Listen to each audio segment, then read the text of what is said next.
Hi, I'm Brianna, I'm Camila. I'm Lily. And I'm Jess.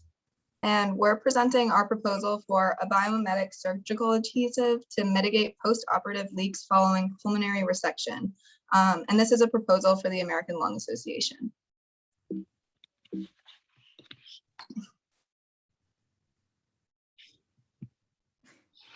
So in order to understand the motivation behind our project, we need to go over the clinical need. So more than 200,000 new cases of lung cancer were diagnosed just in 2021, and the number is expected to increase 9% annually. And among the various treatment options available, around 20% of patients receive a pulmonary resection, in which during those procedures, they undergo closure methods such as sutures and staples. More than 58% of patients who undergo those closure methods experience something called post-operative air leaks.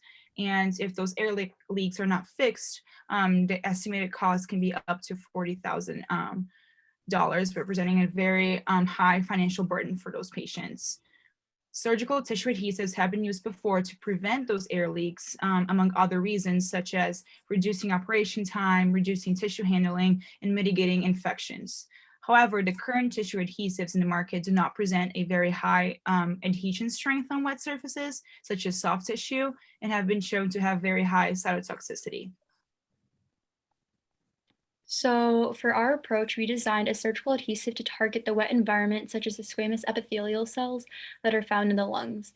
And this will be a collagen-derived surgical adhesive derived from sea sponges, and we incorporate a variety of biomimetic features, such as the PC2 cationic protein and the PC3b anionic protein, because when they interact post-translationally, they're hydroxylated to form DOPA, which is a naturally occurring catechol that has been used to increase the adhesive strength of various materials.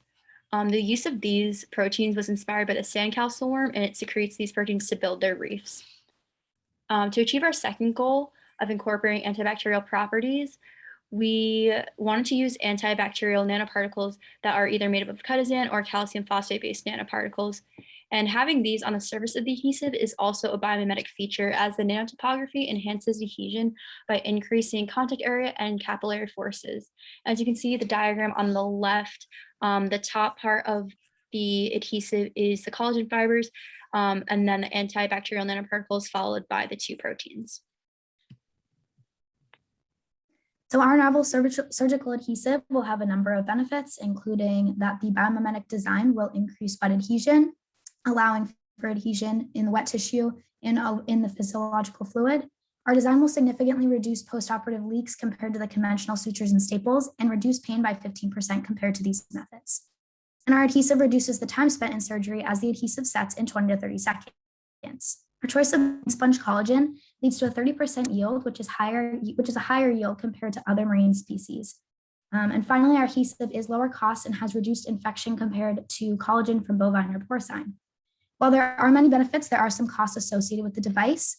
The process to make the adhesive is complex because collagen extraction from sea sponges can be difficult due to insolubility and mineralization in sea sponges. And you also have to functionalize the surface with sandcastle worm proteins for the adhesive and nanoparticles for antimicrobial properties. Also, there are variations in the type of properties for collagen between marine sponges, which could lead to some variability in the design. So who are our biggest competitors? We actually have a few competitors. The first is the endobronchial valve.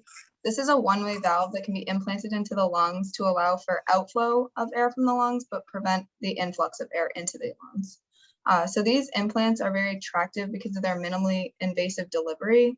However, they can actually temporarily worsen patient symptoms, and they can even increase the risk of air leaks in the lungs. Another major competitor is any surgical adhesive that's already on the market. There are surgical adhesives such as BioGlue, which are currently being used for the purpose of covering air leaks. However, they elicit an inflammatory response, and when they adhere, they become very rigid, so they can't move with the lung tissue, which ultimately results in the detachment of the adhesive and the reopening of the leakage. Academic research is also a big competitor, as there have been several researchers who have proposed the use of muscle or snail proteins to inspire mechanisms for adhesion onto wet surfaces.